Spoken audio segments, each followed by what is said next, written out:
What is going on, everyone, and welcome back to the channel. I hope you're all doing well. Today I've got for you 3 stories, an extended episode. So lock in. These 3 are pretty ridiculous, as always. Similar themes among these 3 stories. In the first one, a nurse hits on one of his patients, causing her to feel extremely uncomfortable, and she wonders whether or not to report him. In the next, a pregnant co-worker keeps saying awful things to this person's terminally ill sister. And the final one is probably the weirdest of them all, still centered around illness. But this woman, who's about to get married, asked one of her bridesmaids if she could possibly play the violin at her wedding, despite the fact that this bridesmaid, OP, has never played the violin in her life. So without further ado, sit back, relax, subscribe to the channel if you are new. Let's get into the first story. Am I the jerk if I report a nurse for asking for my number during a procedure? This was originally posted just a couple of weeks ago at the time of recording, September 24th, 2025. I am a 21-year-old woman, and I had an EMG this morning. It's a test where they use little needles and electrodes to check how your nerves and muscles work. It's already a vulnerable situation since you're laying down in a cold room in a backless gown and you can't really leave in the middle. And on top of that, I have anxiety as well, and I didn't bring anyone to the appointment with me like I usually do. The nurse who was doing the first part of the test, the electrodes part, because the actual doctor does the needles, made me really uncomfortable. He kept flirting and asking me out, even though I tried to shut it down. Just a few of his comments are listed here. I couldn't remember all of them after the fact. 1. I'm also a personal trainer. Maybe I can help you stretch sometime. Another one. Am I charming you? Am I making you nervous? I want to show you around the city. Maybe we could get together and find a nice spot. Wow. Can I get your number? You're so beautiful. You have such a beautiful skin complexion, like a Nubian or Egyptian. Where are you from? Why don't you date? Why are you single? And finally, I want to take you driving. Oh, and actually one more. When I explained I'm happy single and don't want to casually date for religious reasons, he said, "You never know, maybe if you find the right person, I'd love to show you around." All of this while you're in a very uncompromising position and you're having an actual electrode sort of like test done on you. Wow. He also commented on old scars on my arm. They're clearly old self-harm scars. Literally no other medical professional has ever brought them up, not even the neurologist that came in right after him, so that felt like he was violating my privacy. At some points, he even held onto my arm in a way that made me feel really uncomfortable. For context, I've never had a boyfriend, never even held hands with anyone, and I'd never even gotten male attention until recently.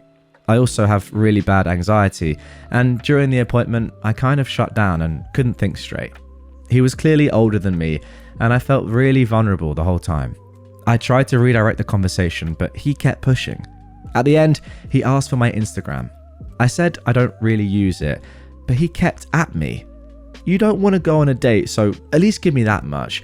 You should hit me up sometime." So I gave him my public account, and I blocked him as soon as I got to my car. I felt so nauseous and guilty sitting in my car, especially because I kept engaging with him and responding to his questions. I feel like I should have said something about how he was making me feel weird, or asked for another nurse, or even complained to the doctor, but I didn't know what to do. I feel like I should have stood up for myself, but on the other hand, I couldn't even think straight, and I was so panicky. Well, exactly, what are you supposed to do in that situation?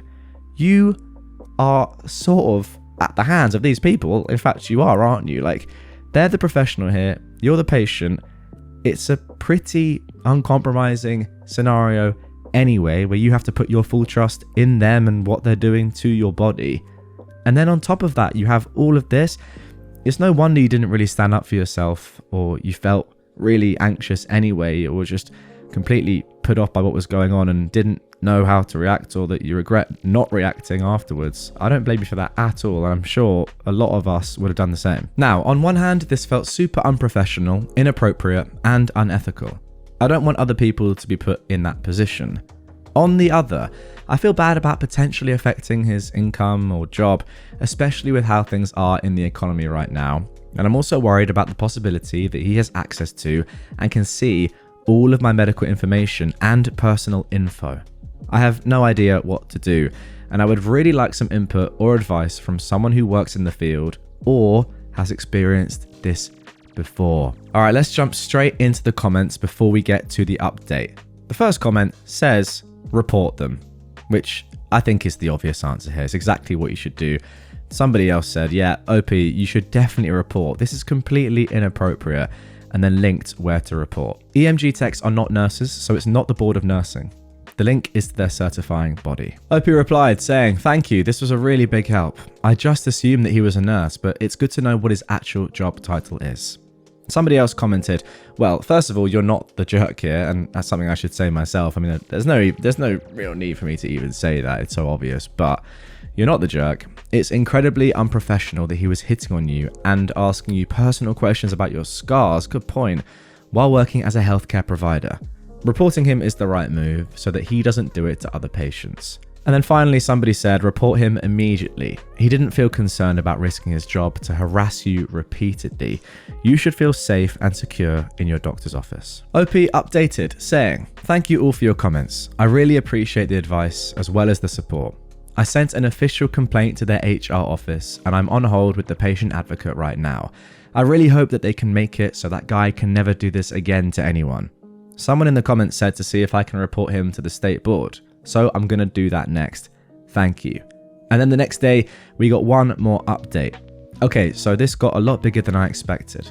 I usually just lurk on here, but I just want to say thank you again for all your advice, and that reading through all your comments has made me feel a whole lot better. Also, thank you to everyone who corrected me. It turns out he is an EMG tech, not a nurse. Good news though, they identified him and I have a meeting tomorrow with the Director of Patient Services for that facility to discuss the matter further. And I'm also going to report him to the ABEM like one of you suggested.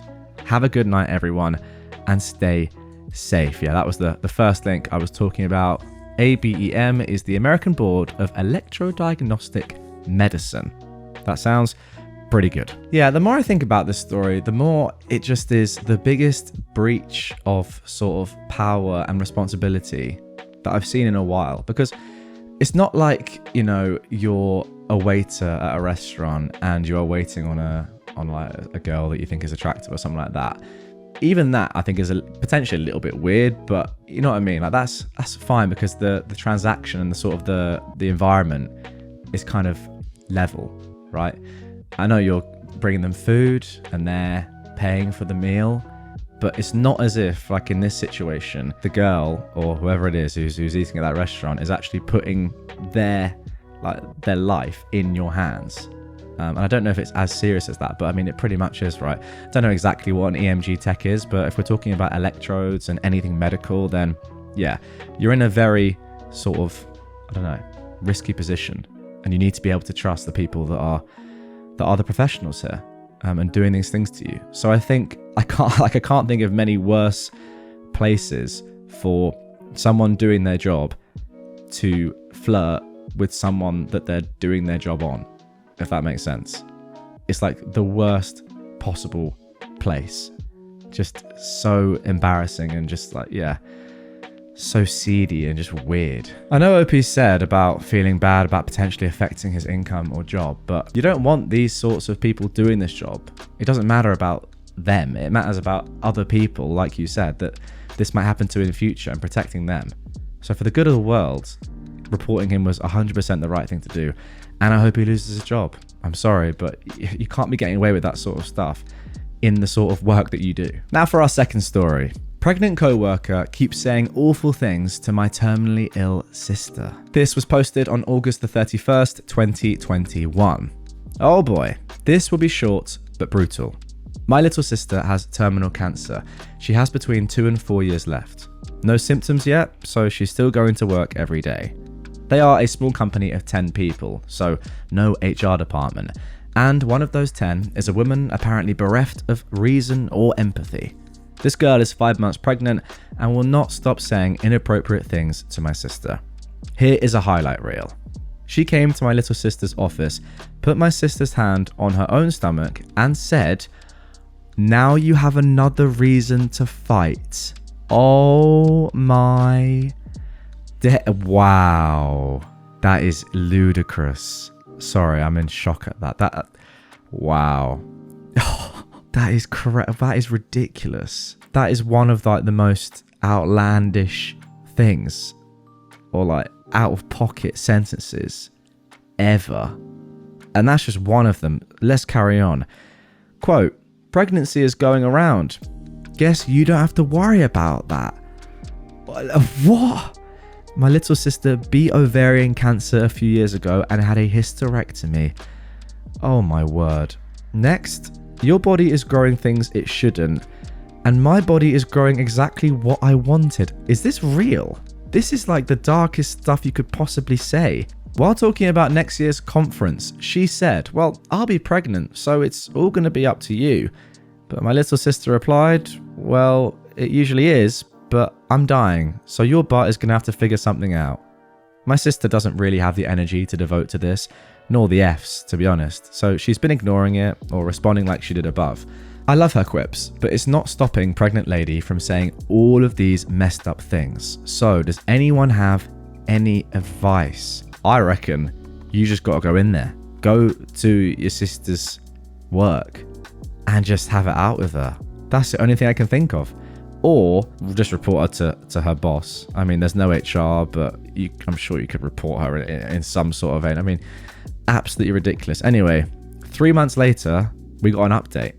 Here we go. I have an update that, OP says, while dissatisfying from an HR perspective, will probably be pretty fun to read. My sister vents often to me and our best male friend. Pregnant woman left a comment on my little sister's Facebook. Some sort of a, did you know I'm pregnant because I'm pregnant, comment on a cancer update. Wait, really? Even online she's doing this? While my little sister and I were brainstorming firm but tasteful responses, our male friend just left a reply that tore her a new one. She immediately deleted her comment and went radio silent. My little sister met with her boss the next morning to get ahead of any potential drama. Her boss actually shrugged and said, well, this is what happens when you talk crazy out of church. Did I mention they're in a tiny mountain town? The gist was, she gave my sister carte blanche to put pregnant lady in her place as needed. A warning and write-up would have been better, and I'm disappointed that my sister's manager is kind of a coward. I suppose we're glad the manager is on her side in at least some way. You know what, I agree. I think that the manager should be doing more than that. You can't just say, oh, well, this is what happens when crazy people, come out of church. Like, it's your employee and it's a very small company. You should be sorting this stuff out, I think. Anyway, the pregnant woman came into my sister's office with her tail between her legs and apologized profusely, and has since only been annoying in an overly accommodating way. No pregnant talk, no minimizing the terminal cancer. Apparently, we just needed the audacity of a straight white man with nothing to lose. Wow. Now, interestingly, we actually got an update, another one, 2 years after this, which is pretty cool, on December the 10th, 2024. The pregnant co-worker, says OP, actually left that job shortly after the confrontation, so we didn't have to give her any more thought. My sister had to work until the last few weeks of her life. I forgot that this was obviously going to be a really sad update. Oh gosh. Yay capitalism, and we are so grateful for your help in making sure she didn't have to deal with a bully on top of everything else. She passed away earlier this year. She spent her final months doing almost everything on her bucket list, including hosting her own funeral a few months before she died. She wanted a party, not a memorial. That's pretty cool. She was the kindest and funniest person I've ever known, and the stars are dimmer with her gone. It's kind of special to know that sometimes when I'm down an AAM rabbit hole, I might bump into her. Yeah, that is terribly sad. I genuinely sort of forgot halfway through that story that your sister had terminal cancer, which is quite poor. I'm not quite sure how I forgot that, but I think I was just getting so, het up on the response that should happen to this woman that I forgot the point in the first place. But yeah, I mean, kind of what I said, it needed somebody to just say to her, what are you doing? This is like genuinely ridiculous. Either it was going to be you, I think, in real life, if you'd gone with your sister to her place of work, OP, or better yet, easier for you, your best mate online just absolutely tears that one. I would love to see the comment.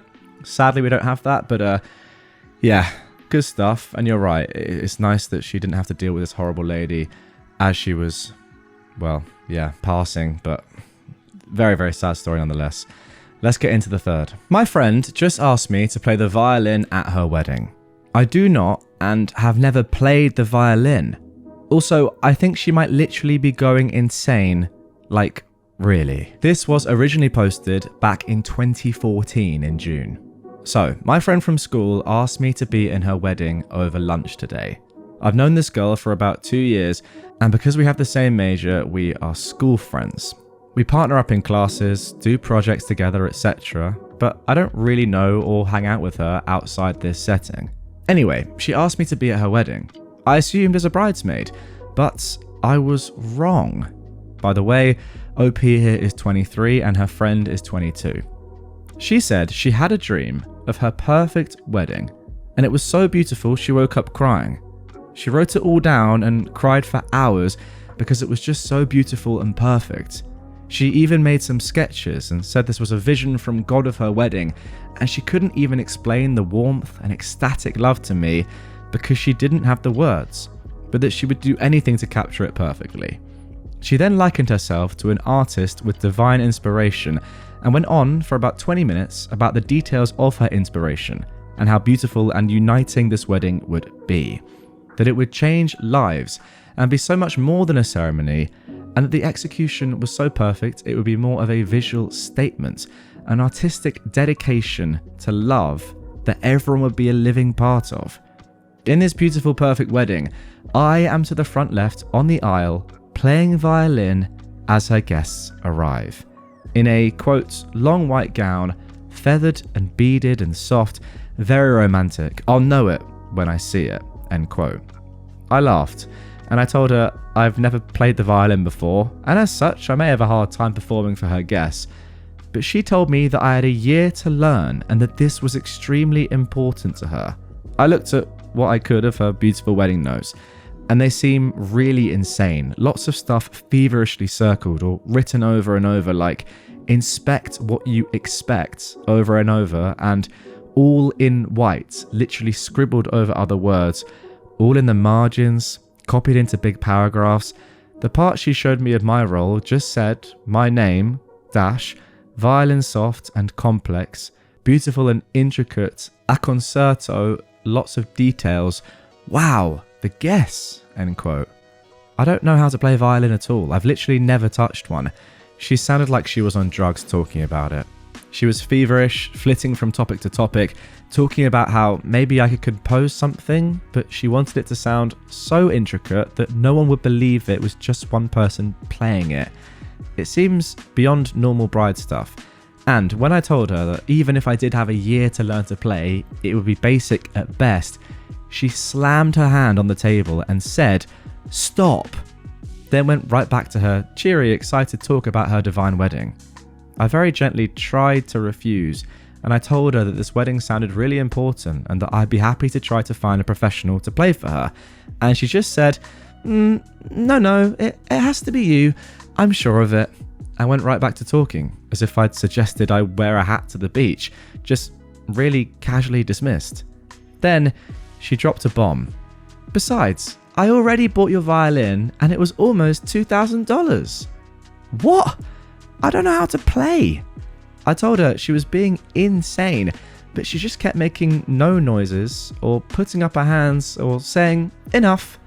Eventually, she just said the violin would be here in a few weeks and that I needed to find someone that gives lessons and learn, and that she believed in me. She told me that worst case scenario, I get to learn a skill most people would love to learn, and that if I do well, I can have the violin as payment. I don't want a violin. I don't play. Then she left, and here I am, dumbfounded. I can't exactly cut ties and run. It's summer now, but we've got a class together currently, and 3 classes together in the fall.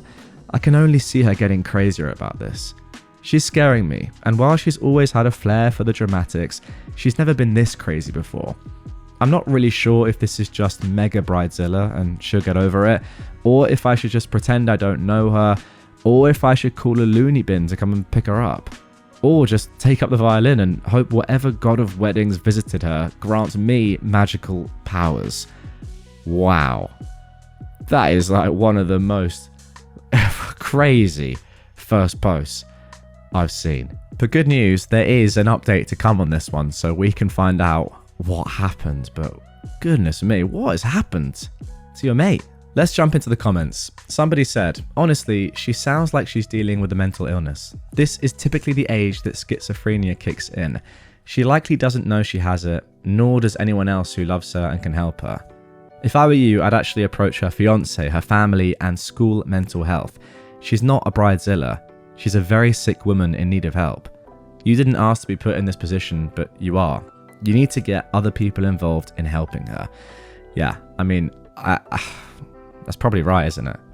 Immediately, I was just thinking she's just gone off the rails and she's had a dream and has just got too attached to it. But from even like her mannerisms, as OP was describing them, it does seem as if there is more at play here. OP said, yeah, I guess I can try. I'm Facebook friends with her fiance. I could shoot him a message. Somebody else said, yeah, I really think you do need to mention something to her fiance and or family. This sounds like it's potentially very serious. It's not a temper tantrum or demands. Something is very wrong. OP said again, yeah, I am Facebook friends with her fiance, but what do I even say?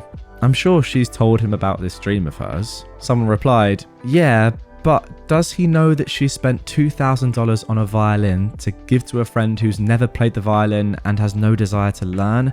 At the very least, you could contact her fiance and ask for help in refusing. Say that you've tried to refuse this request, but she's really steamrolling you. Tell him that you're not going to be playing the violin at the ceremony and you need his help getting that information through to the bride. I mean, that way you're getting the fiance involved with the crazy that's affecting you. From there, hopefully he can notice the more crazy things that are happening or just rein this girl in a bit. Now, I know on my episodes, I normally do read out sensible comments, but there was actually a comment that was downvoted a lot that I want to read out because I find it, I don't want to say funny, but stupid is probably a better word to use. Anyway, it goes like this. Okay, so she probably has a mental illness, but why not go with it? Hear me out. Motivation to do extraordinary things is hard to come by. We normally go through life with some vague goals to better ourselves. Progress is measured and slow. Learning the violin normally takes years, but now you have a deadline and a crazy person who believes in you. This is gold. Grab the opportunity. You can do this. When it's done, mount that violin on the wall. It will be a symbol throughout your life that you can draw inspiration from. That one time when you did the impossible. I mean, like, I kind of get it, I suppose a little bit, but not sure about saying you have a deadline and a crazy person who believes in you. Go for it. I think this person needs help more than you should see it as a metaphor for life, learning the violin, that is. OP replied, very sensibly, okay, but I don't want to learn the violin. I could give a trash about it. I have very little free time, a pretty stressful life, and I'm a full-time student. I don't want to put the time in, especially for someone with some pretty crazy expectations. Someone else in the comments asked how these two are affording the wedding. And I'd love to know, especially like, yeah, is she rich to be able to just go and spend $2,000 on a random violin that no one ever asked for? Anyway, OP replied she's actually not rich that I know of. Her fiance is in the army, and she is a student who works part-time at the Quiznos on campus. I really don't care to learn the violin, even if she wasn't expecting some kind of magic. I don't think she's sane enough for me to take her up on the offer, and $2,000 on a violin seems exorbitant for a beginner anyways. Yes, it is.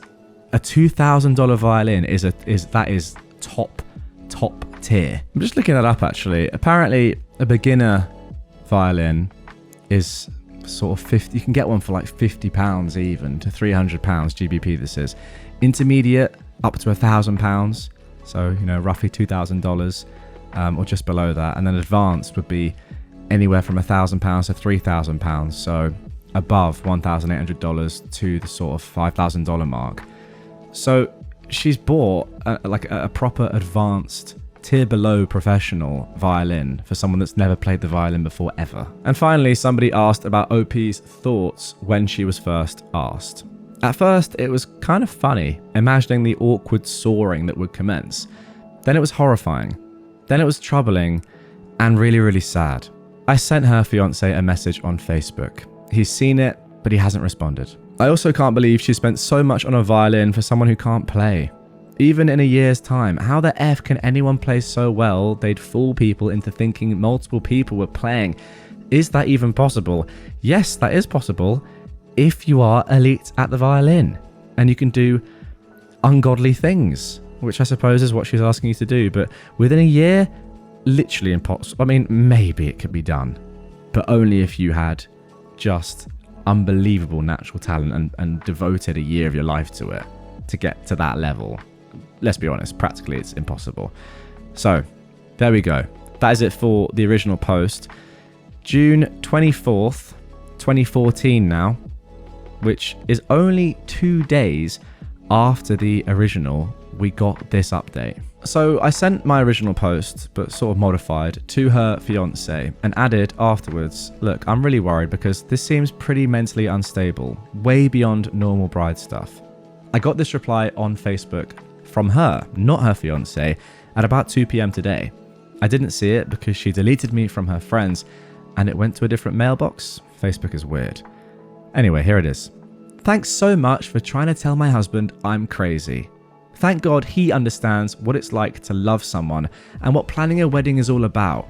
Excuse me that I have a dream I am passionate about. Trust me, if you ever get a ring with that attitude, you will understand too, but I doubt it. Nice trying to get between us, but guess what, sweetie? Nothing can tear us apart, least of all you. Ha ha ha ha. You are clearly jealous, and that makes me feel really bad for you. Then, about an hour ago, I got a message from her fiance. A long message. Now, the too long didn't read here is that she went frickin' nuts on a florist because he couldn't do her entire wedding in wisteria. The horror. She almost got arrested for making a scene in his store. He found out that she has spent her financial aid and student loan money for the second half of summer and the fall on random wedding stuff like my violin. And she's been booking venue tours and tastings with ridiculously expensive prices. If anyone is familiar with Texas, she's looking at doing her wedding in a giant castle in a ritzy Lake Travis part of Austin. You know, by the huge multi-million-dollar mansions. Remember, guys, they're 22 and 23. They're like students. This is insane. So he told her about the need for a budget and being realistic, and she threw an epic freaking fit. At this point, she left and went to her sister's house.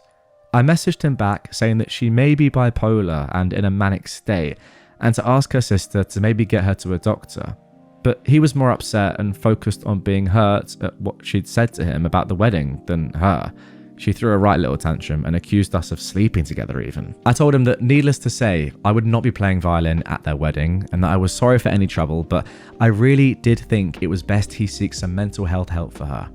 He said, "You made your point, you don't need to rub it in. I can take care of my family." I told him I understood and I wished them the best, and I guess that is that. I didn't see her in class today though, and it looks like she won't be coming back for the fall unless she has a plan to get more money. Thank you for the help, everyone.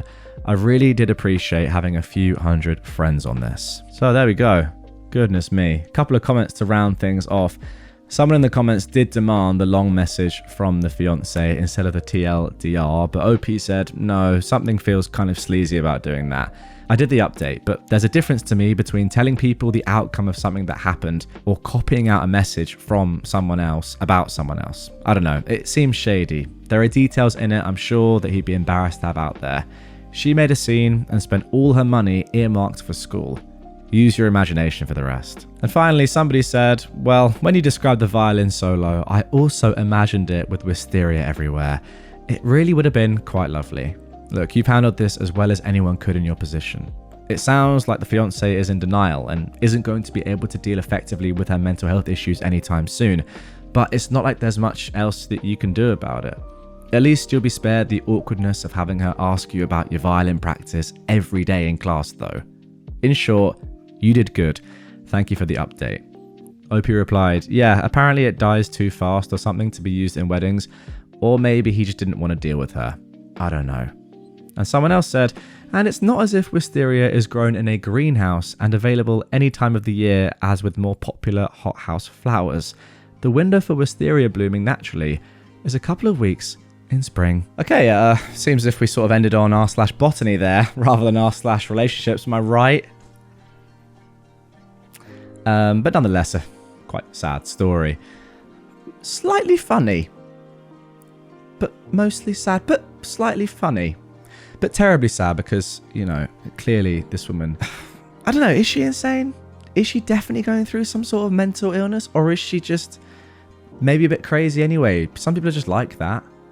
If they always have been sort of eccentric and, yeah, a dreamer, you know? If someone has a dream and they're like, I want my wedding to be like this, doesn't necessarily mean they're crazy. So that's why I'm saying it is slightly funny. However, I do think that it is concerning the fact that she is spending all of her money that is needed to be spent on her education on stuff that isn't even relevant to her wedding. That is obviously very concerning. And it's also very concerning that her own fiance, I don't really think has grasped how serious this is and who knows about her family. She definitely needs help in some way. It's just whether she needs help like because she has a mental illness or because she is terrible at budgeting and has like sort of ridiculous expectations of what her wedding should be because of a dream. Maybe they both go hand in hand. Who knows? But yeah, there we go. Ridiculous story. Hope you enjoyed it. Anyway, guys, that is going to do it for this one. 3 stories there. I think they got crazier as we went along. Let me know in the comments, which one did you enjoy the most? Which was the most shocking part of this entire episode? If you want more from me right away, check out this on screen. It's a playlist of all my relationship stories on this channel. If you're new, subscribe down here and I'll catch you soon with some more craziness.